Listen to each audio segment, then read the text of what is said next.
See all around me.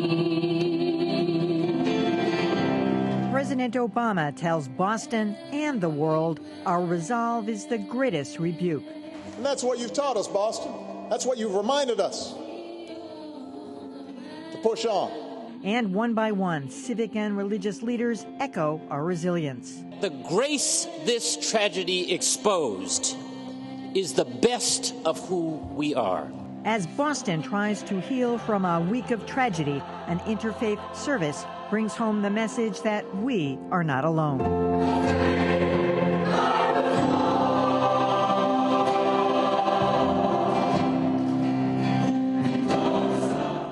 Good evening, I'm Emily Rooney. Well, the warm glow of today's interfaith service was put on hold this evening by an update from the investigation into the Boston Marathon bombing.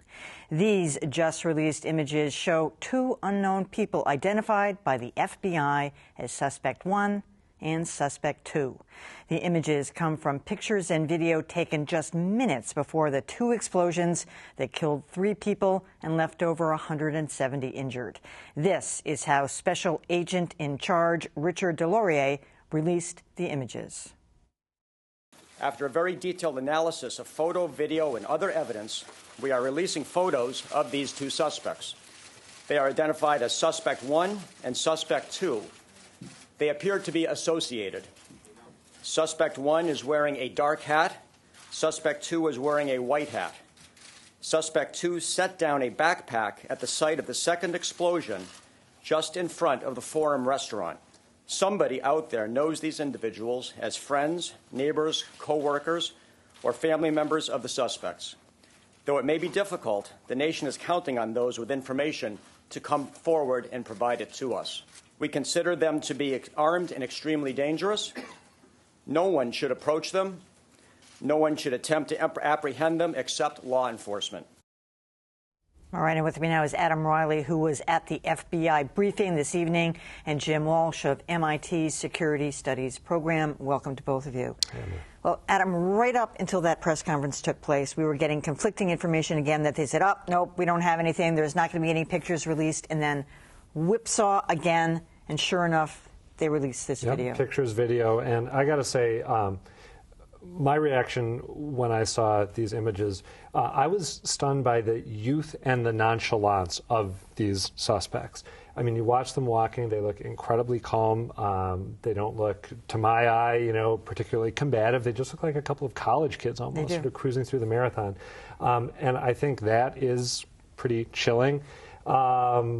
It's important, I think, to bear in mind that these people are not yet confirmed as the people who committed the crime, but it's awfully difficult to not feel intense emotions directed at them when they've been identified as the prime suspect. Like, when they're looking through that crowd wondering, they're thinking, I'm going to kill some of these people. And people are just walking by them not knowing that somebody has something in the bag that could kill them. Yeah, you see them standing next to young people, and if it's them, it's kind of terrifying to behold. Jim, what was your reaction?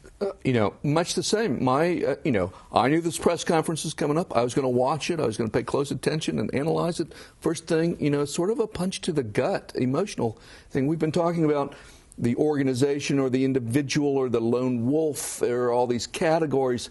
And then there, and again, with all the caveats, there they are. There are people. There are people walking down the street about to kill someone. And so I sort of reacted to that, first of all, and then, try to get my bearings. Lots of things occurred to me at the time. I thought it was curious that they didn't. Clearly, this is a good news, bad news situation. The good news is they have someone they're very much interested in. The bad news is obviously they don't know where they are, because that's why they're turning to us and asking for help. So they've made progress, but there's clearly a gap here, right? And, other sorts of things. Why didn't they tell us their height and weight? They could easily figure that out, right? And that would help. And they could figure out if they were wearing platform shoes or something. And let's face it, more importantly, do they have a sense of their ethnicity? They were very, very careful not to describe any kind of skin coloring, tone. The Middle East didn't come up. Caucasian didn't come up. You can make your own identifications by looking at them. Well, I think we were all doing that, right? But, I mean, I've been on websites all afternoon, responsible news websites, and they're really trying to figure this out because in the end, it is going to matter because who are we looking for here? And I got to say, to my untrained eye, they look like they could be any nationality. Yeah, they could be Spanish, they could be Greek, they could be Italian, they could be Italian American. I agree, it's very hard. But at least height and weight, right? They could have taken a guess. They could do digital imaging and figure that out. Yeah, exactly. Another question I think worth pondering is why the FBI didn't release these images earlier. That question's already being asked because within minutes of these images being made public, people were saying... like yesterday? Like yesterday, yeah, exactly. Especially, and I know hindsight is always 20/20. Maybe they thought they knew who they were looking for and they were hoping they could apprehend them without going public and that going public might imperil the investigation. But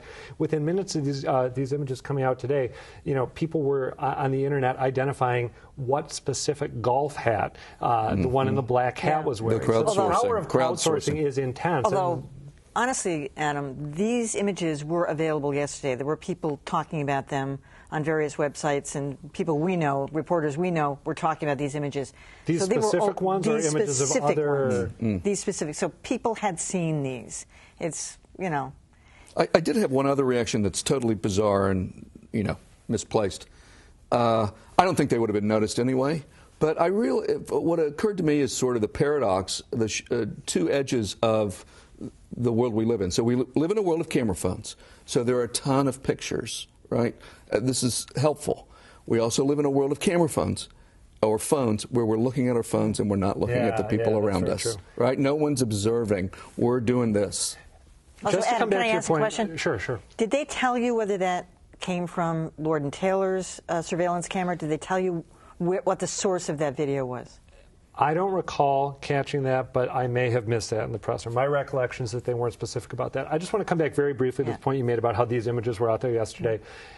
If that's the case, they were vying for attention with a number of other images, like the images that ended up on the front of the New York Post that turned out to be of people who are not, in fact, suspects in this investigation. And I think a case could be made. Again, I don't want to take cheap shots sitting out here second-guessing, but a case could be made that by focusing the public's attention on these specific images, as opposed to all the other ones that people were contemplating and agonizing over, that maybe the power of crowdsourcing could have been harnessed earlier. I also want to mention, we don't know what images the FBI has but isn't showing us. True. The FBI said that suspect number 2, the one in the white backwards hat, is the one who is seen placing a package on the ground, but they didn't release that image today. No. Also, ABC is reporting immediately before we started to broadcast that they have that the FBI has footage of suspect number 2 reacting in a telling manner to the detonation of the first bomb, and they didn't release that either. So it makes you wonder, what are they sitting on that they're not showing us? But I think we're going to get better. They're going to, we saw these were a little blurry, the digital masters are going to go to work. We're going to get much better images, recreations, reconstructions. One thing, Jim, as a security expert, the FBI was saying that the public is not in imminent danger.